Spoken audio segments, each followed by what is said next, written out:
What's up, everyone? Welcome back to the channel. Boozer here. Thanks for stopping by. Happy Monday, by the way. Hopefully you guys are having a good start to the week. Let's jump into the Plarium news that they provided us today, and it's related to the third summon event for the Mad Hatter Fusion. So the Mad Hatter Fusion is coming to an end, and the only event available left would be the third summon event here coming up tomorrow. We know that it's going to include 50 potential fragments. So if you're 50 short, then that is where it's going to be. Initially, with the fusion plan, we saw this in the calendar, and I basically told everyone that I was going to basically skip and set up myself to participate in this third summon event. So you can see here my fragments. I already pulled one. And I think I did one extra event just because I had the extra energy or something.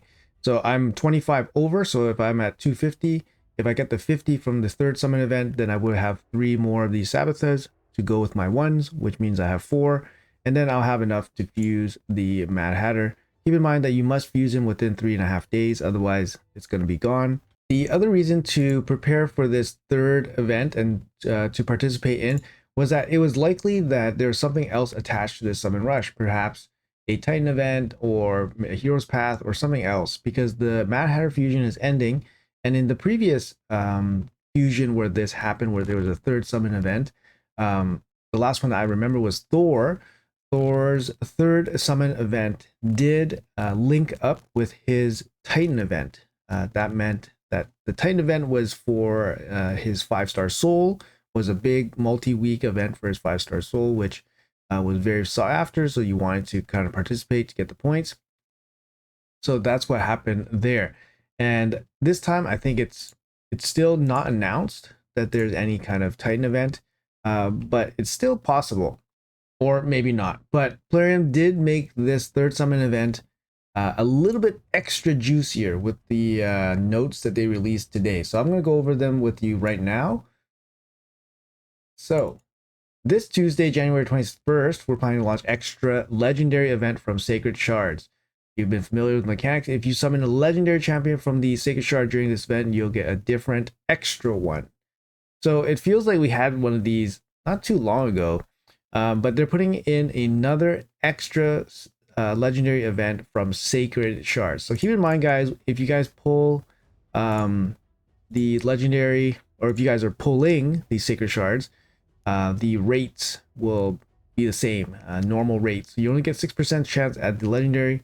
It's not a very enticing, it's not a very enticing percentage chance, but you get an extra Lego if you pull one. Given that I have to participate in this summon rush regardless, having the extra legendary event come along as well is a pretty good thing, right? Of course. So it gives me a little bit more value for my Sacred Shards. I got 49 on this account. On my other account, I have like over 60 to pull towards at least 50 fragments. We can assume that there's probably these, these masks in there as well, regal masks. So obviously this provides materials for the relic, Cat's Gaze being the most busted one. But yeah, the odds of getting it are extremely low, so it's just kind of gambling for the goodies there. In addition to the extra legendary Sacred Shard event, there's going to be progressive events going alongside them as well. Each day will have a different progressive event. So I'm going to have them up right now.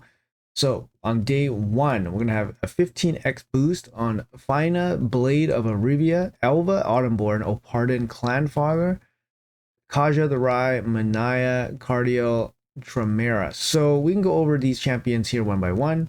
All right, so first up, we got Fina here from the High Elves. Fina, I do have her on my alt. Never really like fully put her to good use.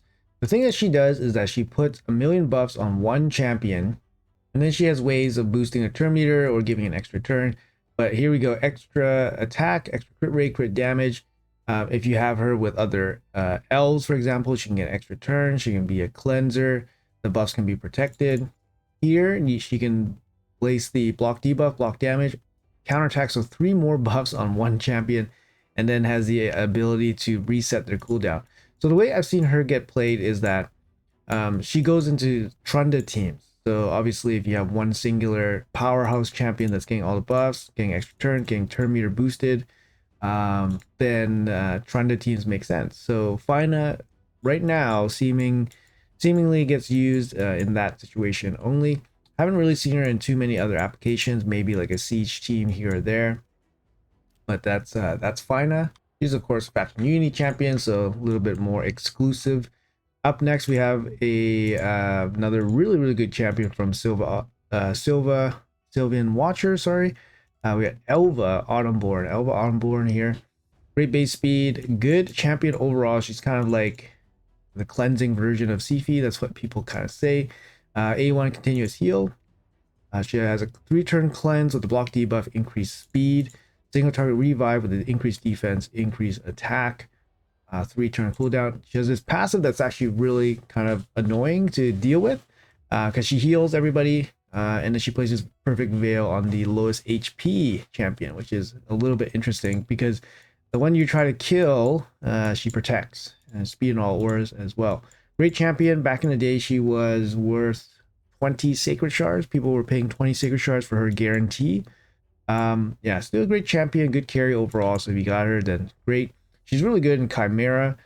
She brings a really strong kit there, the cleansing, plus speed, plus aura, plus revive as a backup. Continuous heals work well. You can put her in a 9-piece protection set. You can get additional damage from her placing continuous heals with her A1, for example.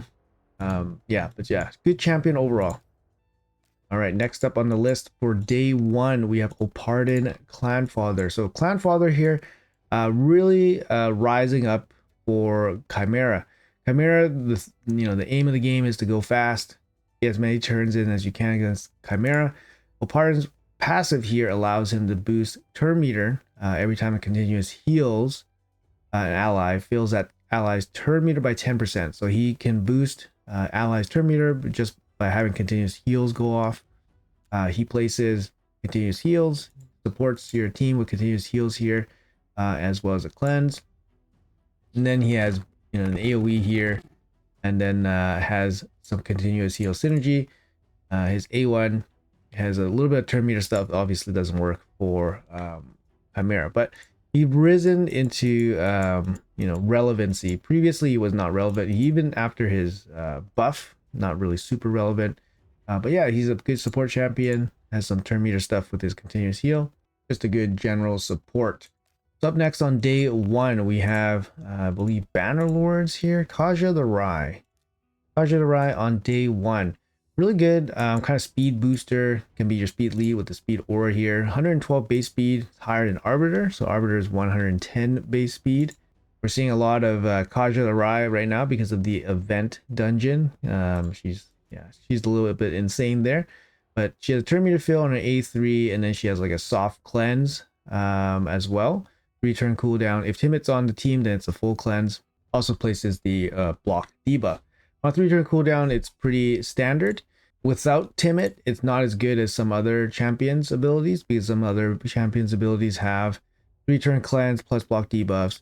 For example, like Freya has just a straight cleanse, block debuff, turn meter boost. So Kaja doesn't have that. Kaja only has that if Timid's on the team. So this ability is a little bit underpowered, but it's still a good ability.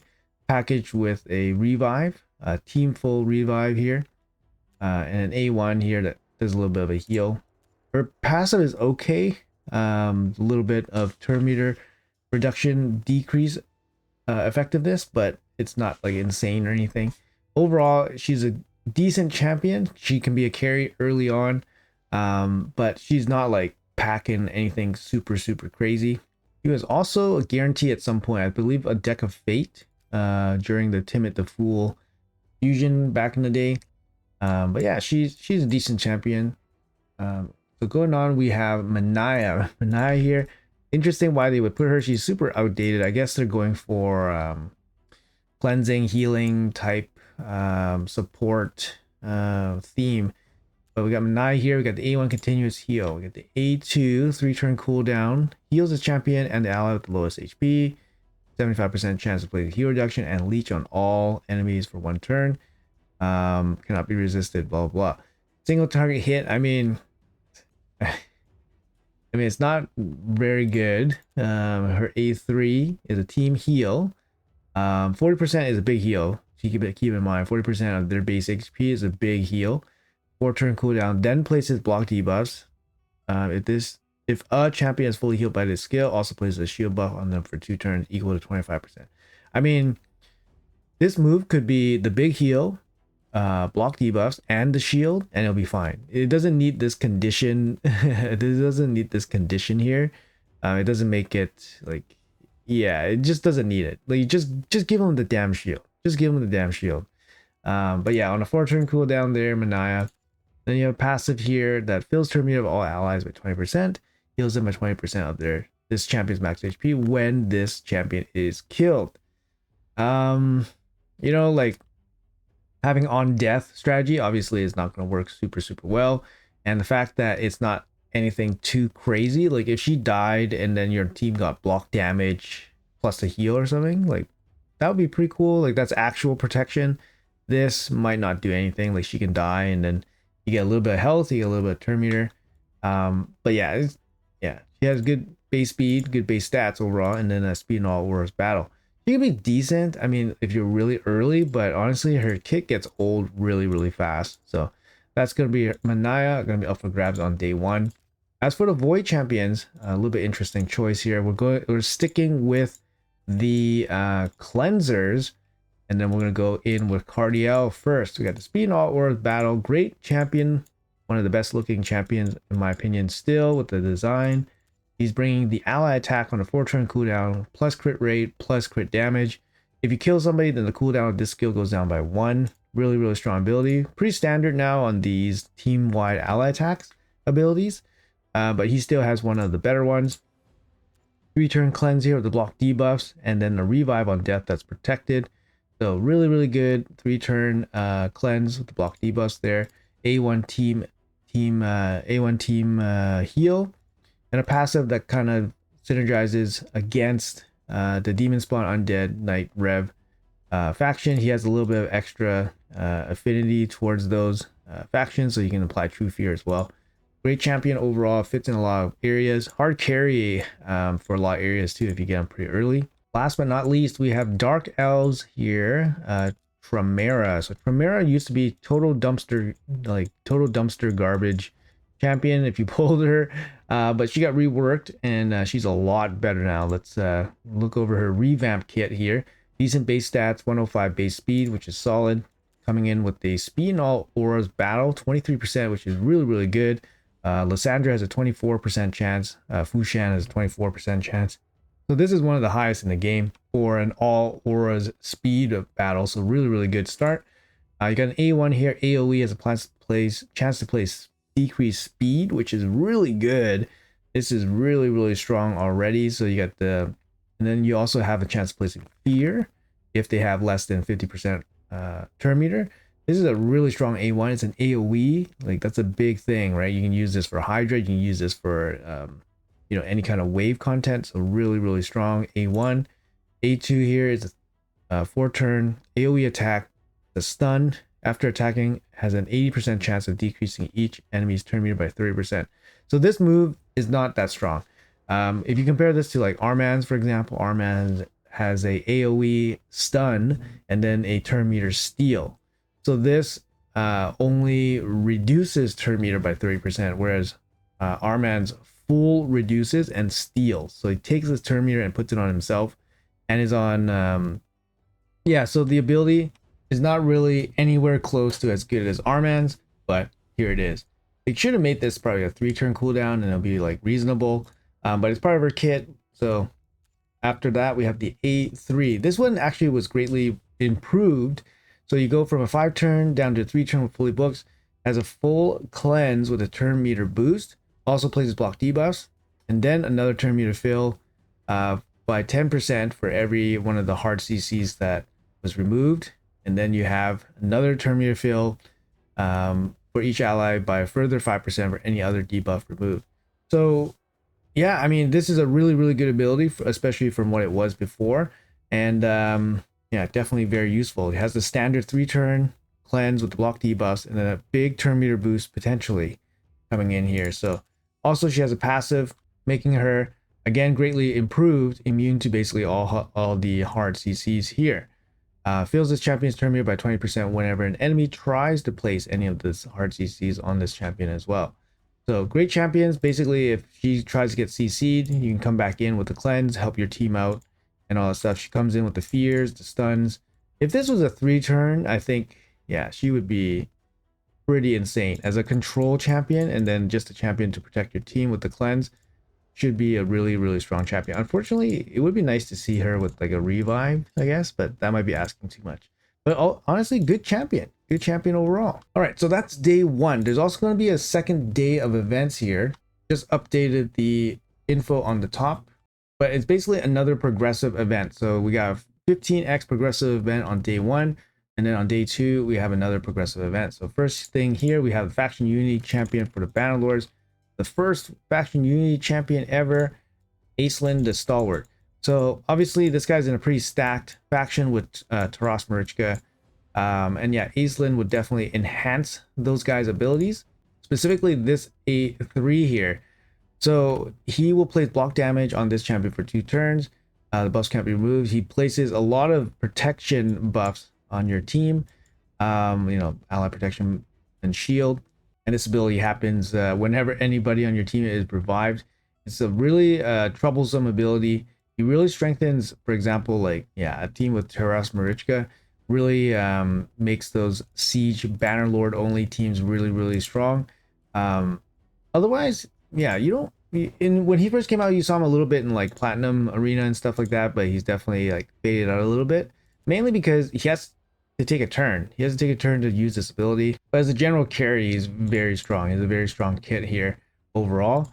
So that's gonna be Acelin here. Again, he's a faction unity champion, so there's a little bit of exclusiveness to him.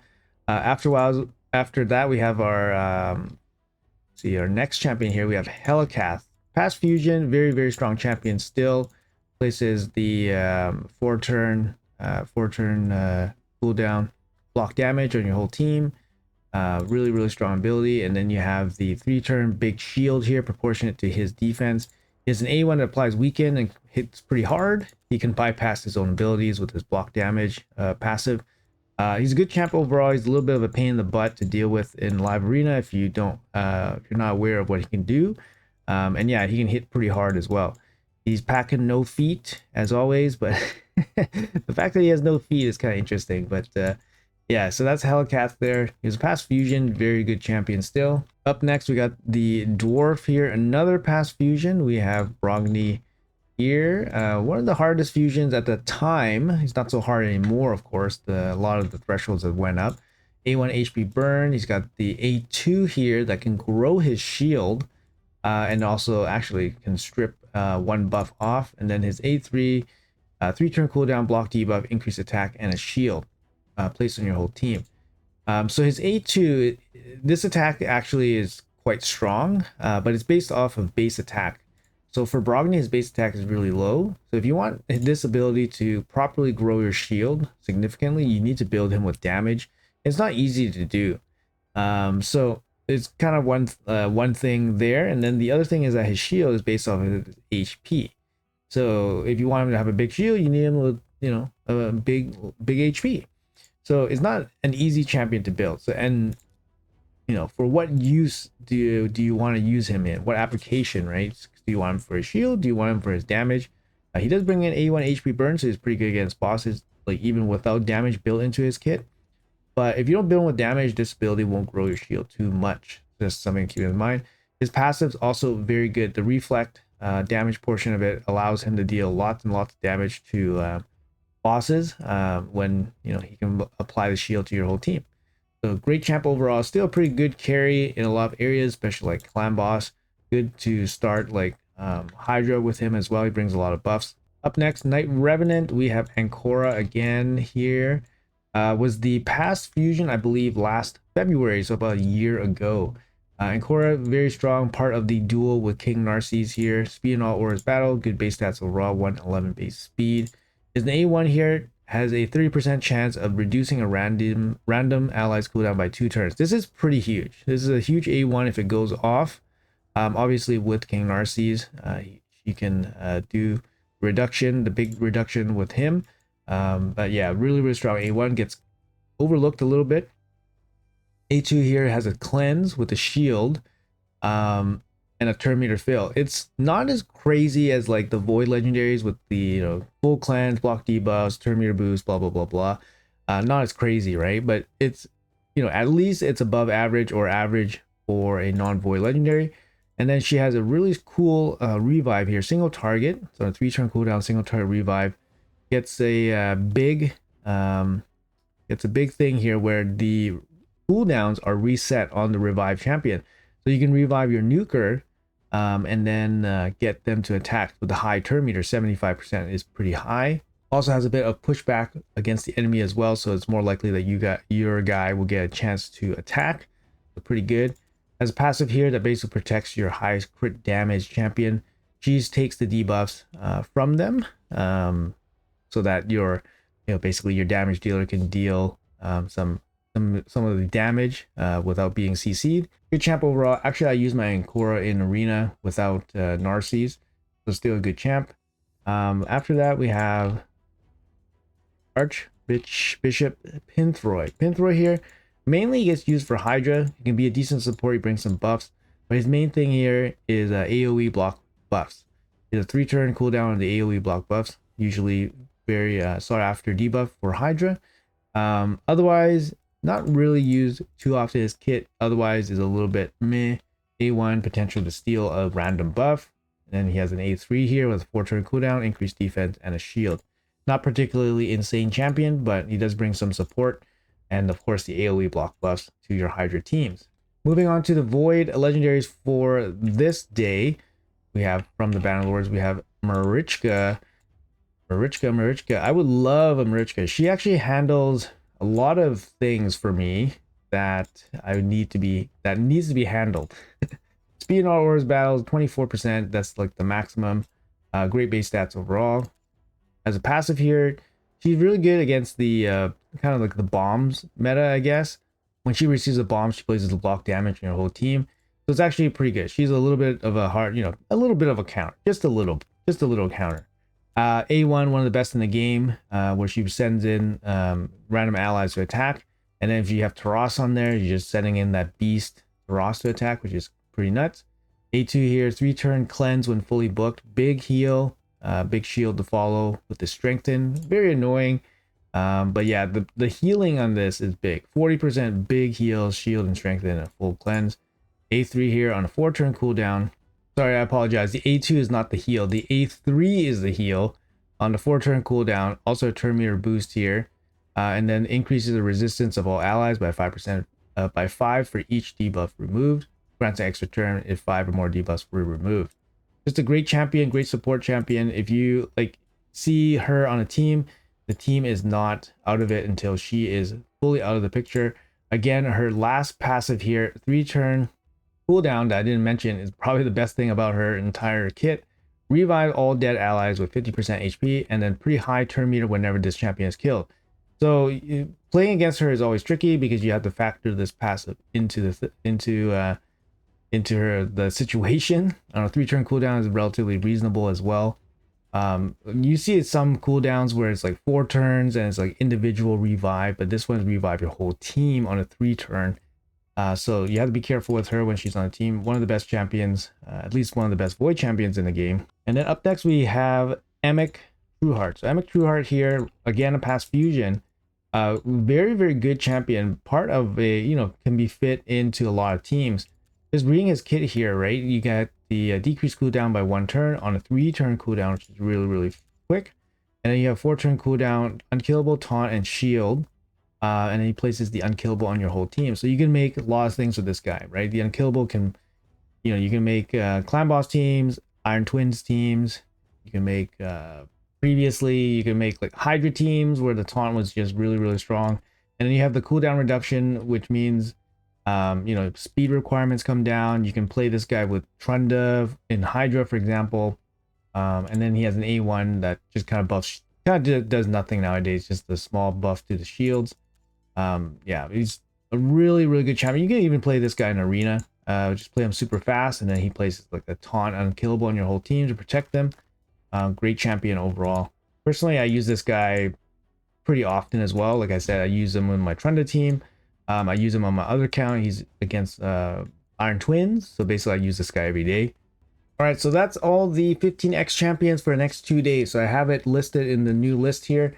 Honestly, I'm not particularly like excited for this list of champions. As for, you know, since we're considering pulling sacred shards, obviously the void champions are good. If, you know, if I had tons of voids and close to mercy and all that stuff, I'd pull for Marichka. But there is a 1+1 extra legendary event for sacred, so sacred shards have to go in most likely. You know, for this progressive, I'm surprised that they didn't put maybe nicer champions. For example, you could have an opportunity to put like the cat or maybe the knave or whatever. Just some champions that might entice more people to pull, but it is an extra sacred shard event, so people don't need more reason to pull. Personally, I probably wait for day 2. I'll probably wait for day 2 with Aislinn, but I can see how Fina could be really, really good as well, especially if you're looking to upgrade your Trunda teams a little bit. Maybe I'll pull for day 1. I have to take a look at my Trunda situation and see if I have the pieces to build like a Fina team. Then I can actually go for it. Keep in mind that at 15x, you're only getting about 7%, 7.5% chance on the non-voids. With the void champions, you have about 20% chance. So it's still a bit of a long shot, but just something to think about here. Anyways, guys, that's going to be it for me. That's going to be it for the video. Hopefully you guys are prepared for this last summon event. Hopefully you guys got the fusion or on track to get the fusion after this summon event. And yeah, let me know which day makes the most sense for you guys. Are you guys enticed by this event? If you guys are not doing the fusion, would you guys participate in this event otherwise, just for the 1+1 sacred shard? A lot of different shard events lately, so I wouldn't be surprised if most people just didn't have any shards to participate. But anyways, guys, that's going to be it for the video. Thanks for watching. Appreciate your time as always, and I'll see you guys in the next one.